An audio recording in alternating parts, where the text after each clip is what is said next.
Hello, everyone, and welcome back to Only English Conversations, where learning English is simple and practical. I am Sarah. Hello, Sarah. Hello, everyone. I am Mr. Only, and I am happy to be here today. We are glad you are here too, Mr. Only. Today, we have a very important topic to talk about. Oh, that sounds interesting.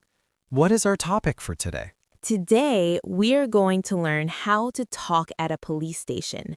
We will learn how to make a complaint in English. That is a very useful topic. Sometimes things go wrong and we need help from the police. Yes, that is right.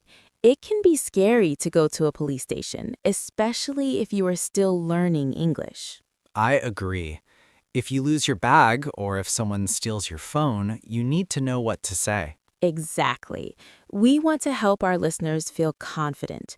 We want them to speak clearly and slowly. That is a good goal. Should we start by talking about the first thing you do when you walk into a police station? Yes, let us do that. Usually, you see a police officer at the front desk.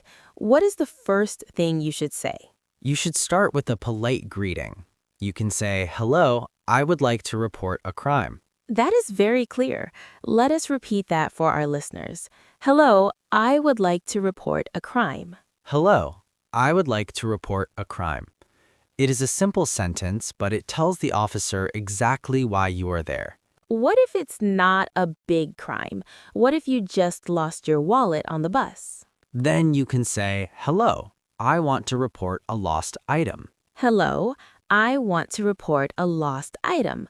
Can you explain the word report, Mr. Only? Of course, Sarah. To report means to tell an official person about something that happened. I see. So when we talk to the police, we are reporting the facts. Yes. The police officer will ask you many questions. They need to know the details. What kind of details will they ask for? They will ask what happened. They will ask where did it happen? And they will ask when did it happen? Those are the three big questions: what, where, and when. Why don't we try a small practice? I will be the police officer and you can be a person who lost a bag. That sounds like a great idea. Let us try that. Hello, how can I help you today? Hello, I would like to report a stolen bag. Oh, I'm sorry to hear that. Can you tell me what happened? Yes, I was sitting in a cafe. I put my bag on the chair next to me. When I looked again, the bag was gone. I see. And where was this cafe? What is the address? It was the Blue Coffee Shop on Main Street. Okay, and when did this happen? What time was it? It happened about 20 minutes ago. It was around 2 o'clock. Thank you for those details. You are doing a great job explaining the situation. Thank you. Was that a good example for our listeners, Mr. Only? Yes, it was very good. You used short sentences. You were very clear. I noticed you asked for the address. Is it important to know the exact location? It is very important. The police need to know where to go or where to look for cameras. Oh, that makes sense.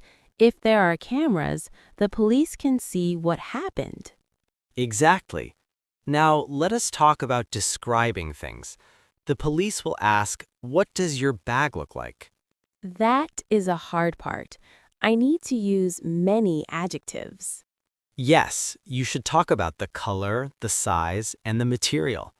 Okay, I can say, my bag is small and black. It is made of leather. Good. What was inside the bag? That is another common question. Inside the bag, I had my wallet, my keys, and my passport. Oh no, a passport is very important.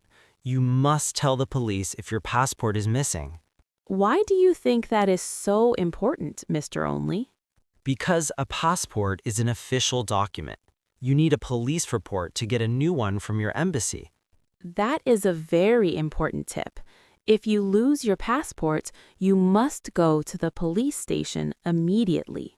Yes, immediately. Do not wait.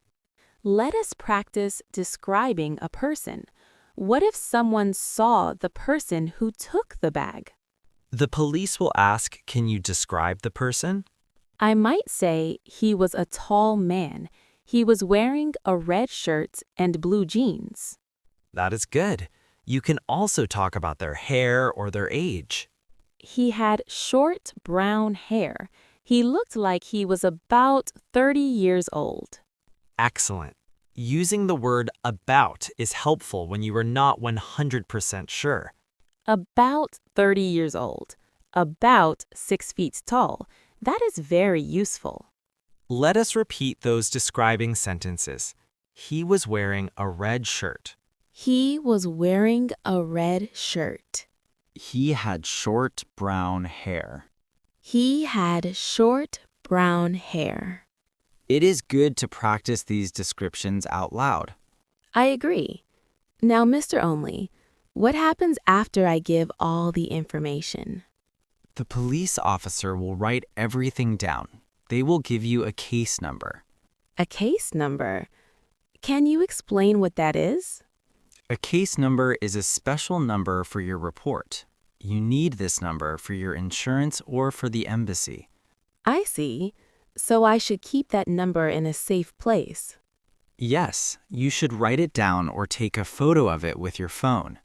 That is a very smart idea. Can I have the case number, please? Is that how I ask?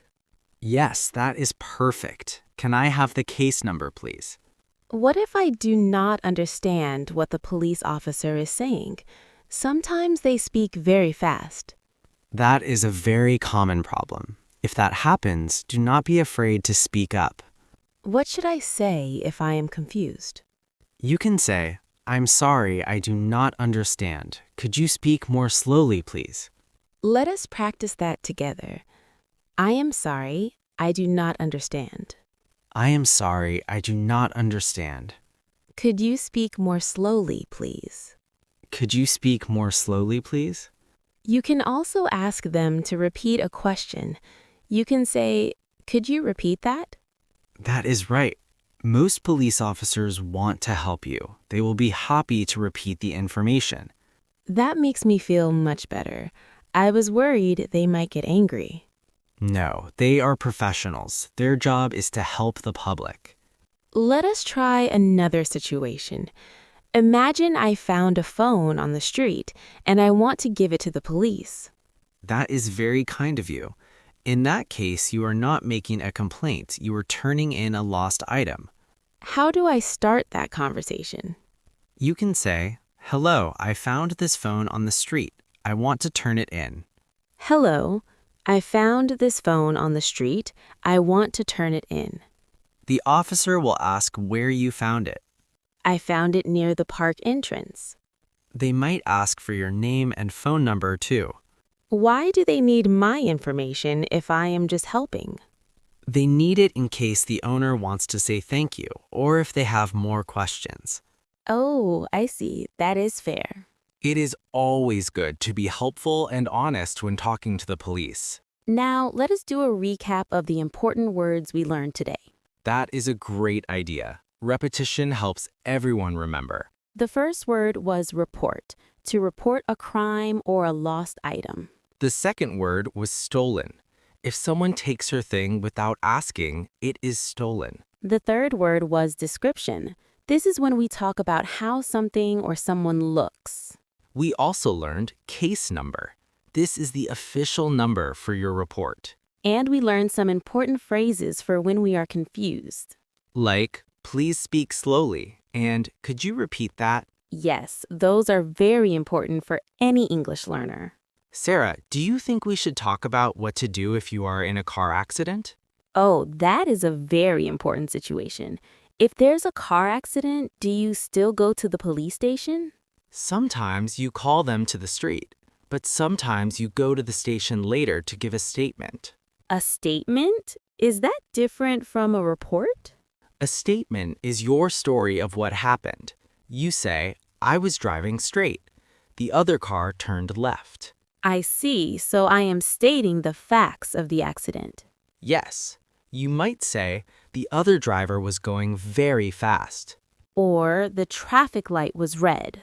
Exactly. It's all about being clear and staying calm. Staying calm is very hard when you are nervous. It is. But if you practice these sentences now, you will remember them when you need them. That is why we are here at Only English Conversations. We want to practice before the emergency happens. You are exactly right, Sarah. Practice makes us ready. Let us do one more role play. This time, I will be the police officer, and you come to report a noisy neighbor. Oh, a noisy neighbor. That is a different kind of complaint. I'm ready. Hello, welcome to the police station. How can I help you today? Hello. I would like to make a complaint about my neighbor. I see. What is the problem with your neighbor? They are playing very loud music late at night. I cannot sleep. I am sorry to hear that. What time does the music usually start? It usually starts at 11 o'clock at night and does not stop until 3 in the morning. Have you tried talking to your neighbor first? Yes, I tried, but they did not stop the music. Okay, we can send an officer to talk to them. What is your address? My address is 456 Maple Avenue, apartment 4B. Thank you, Mr. Only. We will look into this for you. Thank you very much for your help. That was a very good conversation. It was very realistic. Yes, not every police visit is about a crime. Sometimes it is just about a problem in the neighborhood. That is true. It is important to know that the police are there for many reasons. They help keep the city quiet and safe. We have covered a lot today, haven't we? We really have. We talked about lost bags, stolen items, descriptions, and even noisy neighbors.